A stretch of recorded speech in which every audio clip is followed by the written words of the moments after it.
Saya dah terima hakikat pakcik-pakcik bahawa sebenarnya kami dah merasa macam Nik kata tadilah.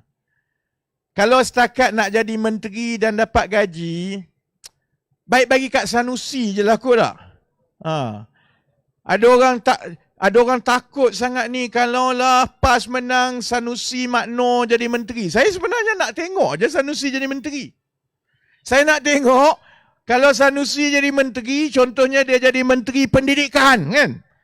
Saya nak tengok macam mana dia nak mengatasi masalah buli kat sekolah ni. Kod-kod cara dia macam sekarang lah. Kalau orang komplain ke kalau apa, jawab dia. Ada ibu bapa komplain kat dia.